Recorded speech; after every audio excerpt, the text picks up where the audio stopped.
टुन्नी, चलो आज मेरे साथ बाजार। हमें घर के लिए राशन लाने जाना है। रोहन, मैं जाऊंगी तो मुझे बाजार से आइसक्रीम खिलाओगे? हाँ चलो तो सही, जरूर खिलाऊंगा।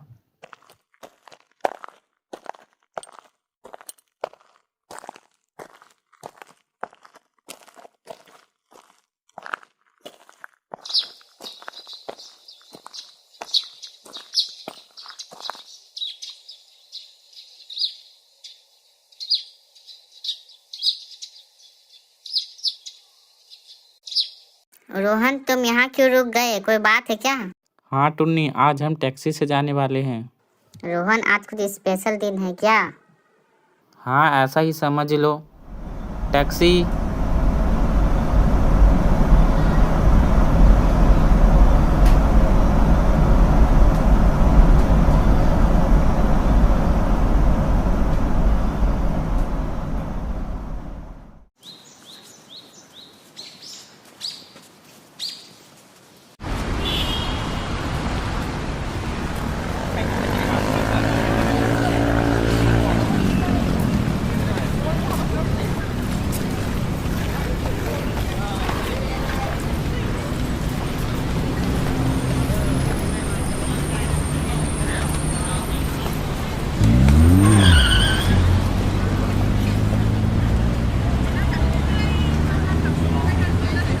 भैया आपके 150 रुपये हो गए, मुझे पैसे दे दीजिए, मैं भी जाना है। अरे ये लो पैसे, और 1 घंटे बाद वापस आ जाना, मुझे घर भी जाना है।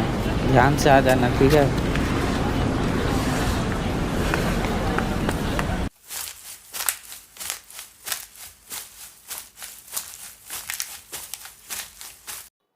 भैया मुझे सारी सब्जी 1-1 किलो तोल दो। हाँ ये मिर्च भी दे देना।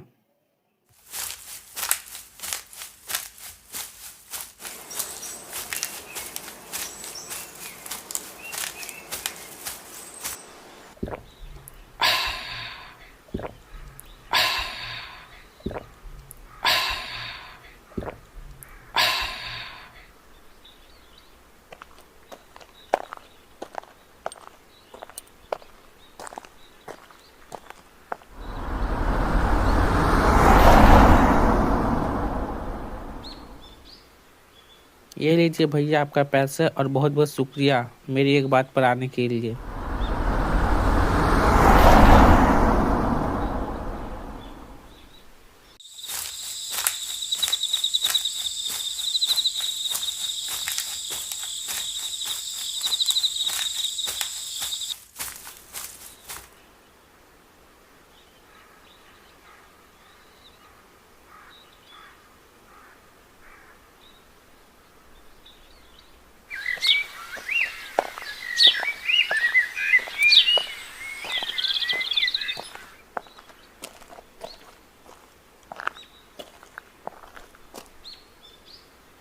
टुन्नी तुम हाथ मुंह धो के बैठ जाओ, मैं तुम्हारे लिए खाने के लिए लेकर आता हूँ।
मोहन, आज हम कहाँ जाने वाले हैं? आज हम अपने पुराने वाले खेतों में जाने वाले हैं, क्योंकि गांव के लोग कह रहे थे कि हमारी फसलों में काफ़ी ज़्यादा घास फूस हो गई है और हमने बहुत दिनों से उस पुराने वाले खेत पे गया भी नहीं है। तो आज हम उस खेत पर जाके वहाँ के घास फूस हटाएंगे और देखेंगे फसल तोड़ने लायक हुई या नहीं। अच्छा ठीक है मोहन, चलो चलते हैं फिर।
टुन्नी, तुम जाओ और पुराने खेत की फसल को देख के आओ और ये भी बताना कि फसल की क्या हालात है, जब तक मैं इधर वाले खेतों की जंगल को उखाड़ फेंकता हूँ। ठीक है मालिक, मैं जा रहा हूँ, अपना ध्यान रखना।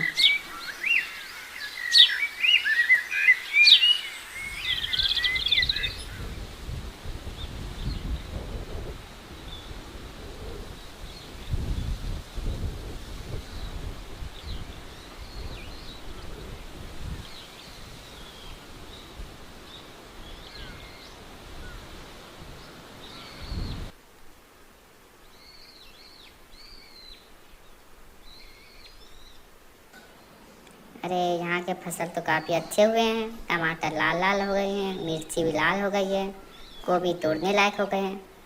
मैं मालिक को जाकर बताता हूँ कि ये फसल तोड़ने लायक हो गए हैं। मैं चलता हूँ मालिक के पास।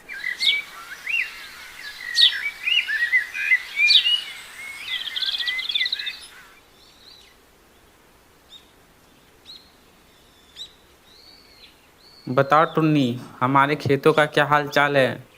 कोई अच्छी खबर है या नहीं? जी मालिक, बहुत अच्छी खबर है। हमारी फसल की सारी फसलें बड़े बड़े हो गए हैं और तोड़ने लायक हो गए हैं। मैंने अपनी आंखों से देखा है। मैं तो कह रहा हूँ चलो उस फसल को तोड़ लेते हैं। हाँ, ये बात तो सही है, उसे तो तोड़ना ही होगा, लेकिन उससे पहले हमें उसे लाने के लिए एक बैलगाड़ी की ज़रूरत होगी। तो चलते हैं गांव और अपने रामू काका से बैलगाड़ी लेकर आते हैं। चलो मेरे साथ।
एक दिन घना बादल टप टप बरसने को तैयार था। पूरा जंगल भीग चुका था, पर हमारी प्यारी टुनी चिड़िया एक पेड़ की सूखी डाल पर बैठी थी, बिल्कुल अकेली, बिल्कुल चुप। कहाँ छुप जाए बारिश से, टुनी ने आसमान की ओर देखा। बादल गरजे, गड़गड़, धड़ाम। छोटे छोटे पंखों से टुनी उड़ती रही, लेकिन उसे ऐसा कोई ठिकाना न मिला जहां वो सूखी रह सके। तभी दूर से उसे एक टिमटिमाती रोशनी दिखी। वो रोशनी किसी झोपड़ी से आ रही थी, जो उसे पहले कभी नहीं दिखी थी। टुनी जब झोपड़ी के पास पहुंची, तो हैरान रह गई। वो घर पेड़ की जड़ों से बना था और उसकी छत किसी छाते जैसी गोल और रंग बिरंगी थी। हर बार बारिश की बूंद उस छत पर गिरती तो कोई मीठी आवाज निकलती, टिंग टिंग, जैसे कोई संगीत हो। दरवाजा अपने आप खुला और एक मधुर सी आवाज आई, स्वागत है तुम्हारा, टुनी चिड़िया। टुनी डर तो गई थी, लेकिन वो भीग चुकी थी, थक चुकी थी और उस आवाज में कोई गर्माहट थी। उसने हिम्मत करके कदम अंदर रखा। घर के अंदर कदम रखते ही टुनी को लगा जैसे वो किसी सपने में आ गई हो। दीवारें सांस ले रही थी, फर्श पर हर बूंद से छोटे छोटे फूल उगते थे और फिर गायब हो जाते थे। एक बड़ी सी आरामदायक घास की कुर्सी अपने आप झुक गई, जैसे कह रही हो, बैठो न। टुनी धीरे से कुर्सी पर बैठी और पूछ बैठी, ये जगह कौन सी है और आप कौन हैं? एक हल्की सी रोशनी सामने आकार लेने लगी और एक जादुई पंख जैसा आकार बना, चमकदार, सुनहरा। मैं इस जादुई घर की आत्मा हूँ, उस रोशनी ने कहा। हर बरसात में जो भी सच्चे दिल से आसरा ढूंढता है, उसे यह घर शरण देता है। टुनी ने धीमे से कहा, मुझे माँ की याद आ रही है, वो भी हर बारिश में मुझे अपने पंखों में छुपा लेती थी। उसकी आंखें भर आईं। जादुई पंख ने धीरे से दीवार की तरफ इशारा किया। वहाँ एक पुरानी तस्वीर बन गई, एक चिड़िया और उसका बच्चा। तुम्हारे आंसू इस घर की कहानी को जगा देते हैं, टुनी। फिर टुनी को याद आने लगा कि ये वही जंगल है जहाँ उसकी माँ ने उसे आखिरी बार छोड़ा था, जब एक तूफान में सब कुछ उड़ गया था। अचानक घर कांपने लगा। बाहर तेज आंधी और बिजली चमक रही थी। धड़ाम, बूम। जादुई पंख बोला, यह तूफान हर 100 साल में आता है। यह न सिर्फ पेड़ों को उड़ाता है, बल्कि दिलों की सच्चाई को भी खोलता है। अगर तुम डरो नहीं और अपने अंदर झांको, तो ये घर हमेशा तुम्हारा रहेगा। टुनी ने अपनी आंखें बंद की और माँ को याद करते हुए कहा, मैं अकेली नहीं हूँ। मेरी यादें, मेरा विश्वास और मेरी उड़ान, ये मेरा सहारा है। अगली ही पल घर शांत हो गया। तूफान ठहर गया। जब टुनी ने आंखें खोली, तो सामने उसकी माँ की छवि खड़ी थी, हल्की सी नीली रोशनी जैसी। माँ, टुनी चौंकी। मैं हमेशा तेरे साथ थी, टुनी। हर बारिश में, हर आंधी में, अब ये घर तेरा है। जादुई पंख टुनी की पीठ पर जा बैठा और उसकी पूंछ में एक नया चमकता हुआ पंख उगाया। अब टुनी के पास जादू था, वो जहाँ चाहे उड़ सकती थी, बारिश में भीगकर भी सूखी रह सकती थी, और वो घर अब उसका था, जिसे वो उन सब के लिए खोल सकती थी जिन्हें बारिश में छत चाहिए थी। अब हर बरसात में जब जंगल की चिड़िया डरती हैं, तो एक मीठी आवाज गूंजती है, टुनी का घर खुला है, चलो भीतर आओ। और उस जादुई छत के नीचे सब मिलकर बारिश की मीठी बूंदों के साथ गाना गाते हैं। जहाँ हो उम्मीद, वहीं होता है जादू।